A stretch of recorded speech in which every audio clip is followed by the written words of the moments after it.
Hello friends, मैं मोहम्मद रियाज आप सभी का अपने YouTube channel Amulya business school में स्वागत करता हूं। दोस्तों, जैसा कि आप सभी अमूलियंस को ज्ञात होगा, अमूल्या हर्ब्स प्राइवेट लिमिटेड अपने अमूल्या एकेडमी के माध्यम से हम अमूलियंस को अपने बिजनेस में सफल होने के लिए बिहार एक्यूप्रेशर कॉलेज के साथ कोलाबोरेशन करके हमें एक्यूप्रेशर का कोर्स करा रही है। दोस्तों, बहुत ही खुशी की बात है कि आज पहले बैच में शामिल सभी अमूलियंस ने अपने कोर्स को कंप्लीट कर लिया और अपना सर्टिफिकेशन हासिल कर लिया। दोस्तों, मैं भी इस पहले बैच में शामिल था और मैंने भी अपने कोर्स को कंप्लीट किया।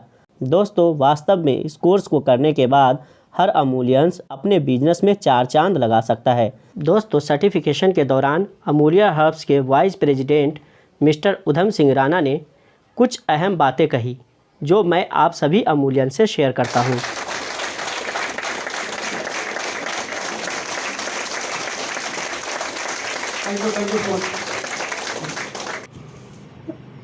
अगर अमूल्य को या इस काम को आप पार्ट टाइम सोचते हैं या फिर आपके जीवन का ये प्लान बी है, कौन सा प्लान है? प्लान बी समझते हैं। प्लान बी होता है कि चलो ये नहीं चला तो अमूल्य थोड़ा कर लेंगे, ट्राई कर लेते हैं, ये हमारे पार्ट टाइम में है। जब ऐसा सोचते हैं ना तो वो डेवलप नहीं हो पाता। सो आपका ये जरूरी नहीं है कि जो आपका प्लान ए है वो आप 8 घंटे कर रहे हो, ऐसा जरूरी नहीं है। क्योंकि जैसे वो सकते वो गवर्नमेंट जॉब में तो 8-9 घंटे देते हैं, हो सकता है अमूल्य 3 घंटे आप करो और आपका जो दूसरा काम है, क्योंकि हो सकता है ना आप में से कुछ साथी ऑलरेडी कोई काम कर रहे हो, वो 3 घंटे जो आपकी चेतना है वो कहां पर रहती है, ये आपको समझना पड़ेगा कि अमूल्य आपकी प्रायोरिटी है या नहीं है। क्योंकि जब आप कोई और काम भी कर रहे हैं, आप अपना खाना खा रहे हैं, अपनी जॉब कर रहे हैं, कुछ भी कर रहे थे, उस समय आप अमूल्य के बारे में और अपने करियर को अमूल्य में कितना सोचते हैं। आपका मन जहां पर होगा ना वो चीज डेवलप करेगी। तो पहली बात है कि इस पूरे सिस्टम को, अमूल्य को, और खासतौर अभी तो आप वेलनेस सेंटर रन करेंगे, एक अपना करियर बनाना चाहते हैं, इसको अपनी आत्मा में उतारना पड़ेगा और इसको अपने जीवन का प्लान ए बना के चलना पड़ेगा कि मेरे जीवन का प्लान ए ये है। हाँ, फिलहाल मेरे पास कुछ रिस्पॉन्सिबिलिटीज हो सकती है, फैमिलीज की रिस्पॉन्सिबिलिटी हो सकती है, समाज की रिस्पॉन्सिबिलिटीज हो सकती है, आपके किसी और व्यापार की, किसी और जॉब की या किसी भी चीज की, लेकिन जो मेरा मन है वो क्या है? अमूल्य, माय करियर इन अमूल्य। जब ऐसा सोचेंगे, किसी ने एक मूवी में कहा था और उस बात को मैं बिल्कुल सच भी मानता हूँ कि बिल्कुल सच है वो बात, कि अगर आप किसी चीज को बड़ी शिद्दत से चाहो तो पूरी कायनात जो है ना वो लग जाती है आपको वो चीज दिलाने के लिए। तो सबसे पहली क्वालिफिकेशन है कि अगर आप उस चीज को चाहते हो ना तो अपना पहला प्यार अभी करो। पहले प्यार बहुत हुए होंगे ठीक है, तो अभी जो अपना प्यार है ना वो अमूल्य को बना ले। अगर आप इससे प्यार कर सकते हो ना, और प्यार का मतलब जानते हो क्या? लव का मतलब क्या है? कोई बोले लव, कोई लगाव बोलता है, कोई फीलिंग बोलता है। एक्चुअल के अंदर ये लव नहीं है, ये सो कॉल्ड लव जो है ना, इसको हम लोग बोलते हैं बुलशिट है। ये लव नहीं है। ये जो लोग लव करते हैं ना एक दूसरे से, ये होती है एक्सपेक्टेशंस कि भाई you scratch my back, I will scratch your back. तो मेरी कमर खुजा ले, मैं तेरी कमर खुजा लूं। ये प्यार में कुछ नहीं होता। लव का जो एक्चुअल मीनिंग है वो है सर्विस, वो है सेवा। अगर आप वाकई किसी से प्यार करते हो ना तो आप वहां पर सेवा करोगे। जो प्यार देखने को मिलता है ना एक्चुअल के अंदर, दुनिया के अंदर, वो दिखता है, पहला एग्जांपल मदर का, फॉर हर चाइल्ड, अपने बच्चे के लिए वो एक्सपेक्टेशन होती है कि मेरा बच्चा कुछ करे, होती है कि ये बच्चा अभी मेरा पैदा हो गया, मेरे लिए ये करे वो करे, होता है कुछ एक्सपेक्टेशन। माँ क्या करती है? सिर्फ उसको सेवा करती है उसकी, तो वो प्यार है एक्चुअली। अगर आप वाकई इसको ग्रो करना चाहते हो, इसको आपको प्यार बनाना पड़ेगा और इसके लिए एक ही है कि इसको सेवा भाव से करें। आपके पास कोई प्रोस्पेक्ट आ रहा है, वहां पर भी आपका सेवा भाव होना चाहिए।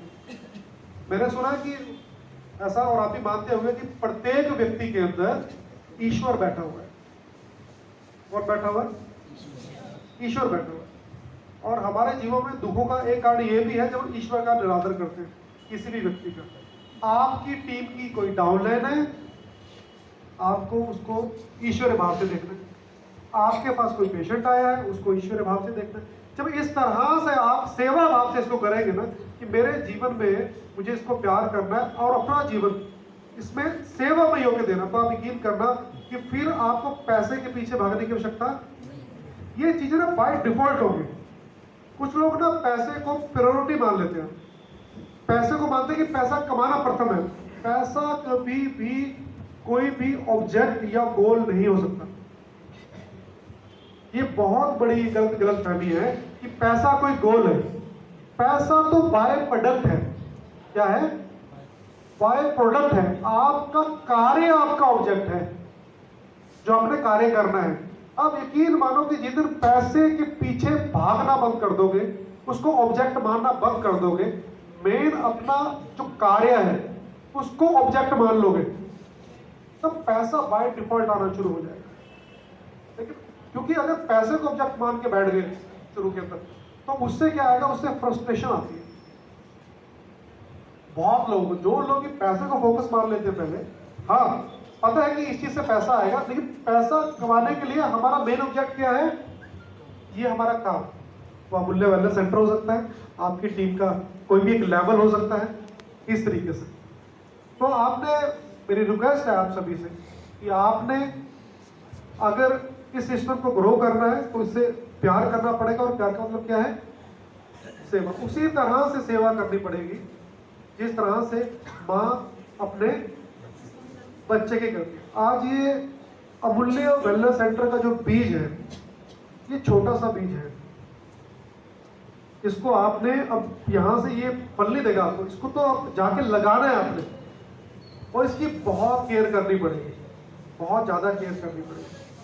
जब आप बीज लगाते हैं तो उस समय आपको ध्यान से देखना पड़ता है कि इसमें हम लोग प्रॉपर पानी दे रहे हैं या नहीं दे रहे। थोड़ा सा बड़ा होगा तो ध्यान रखना पड़ेगा कि पानी ज़्यादा ना आ जाए, और जब वो थोड़ा सा और ग्रो करेगा तो उसकी क्यारी भी आपको बनानी पड़ेगी। तो इसी तरह से जब आप अमूल्य वेलनेस सेंटर को रन करोगे तो आपको उसको बहुत ध्यानपूर्वक देखना है। वहाँ पर आपका फेथ लगा हुआ है। आपने कोई भी ऐसा अनएथिकल कार्य नहीं करना है जिससे किसी का कोई भी नुकसान हो, और इस सफेद वर्दी के ऊपर कोई दाग लगे। क्योंकि एक व्यक्ति भी कोई गलत कार्य करता है तो वो दाग किस कहां तक जाएगा? तो जिम्मेवारी अब पूरे परिवार की है। तो मेरा अनुरोध है कि इसको परिवार के की तरह ही देखना है इसको, कि मैं जो कार्य कर रहा हूं मुझे किस तरह से करना है। क्योंकि अब मैं अकेला नहीं हूं। मेरा एक भी गलत कदम, मेरी एक भी गलत एक्टिविटी, मेरा एक भी गलत व्यवहार इस पूरे परिवार का जो है नुकसान कर सकता है, और ये बिल्कुल भी माफ करने लायक नहीं होगा, क्योंकि बर्दाश्त से बाहर हो जाएगा। तो हमने प्रेम से भी इस बात को समझा रहे, क्योंकि दाग किसी एक पे नहीं लगेगा। तो अनुरोध है कि इससे मूल्य से प्रेम करें, और प्रेम का मतलब जैसे मैंने बताया क्या है? सेवा भाव।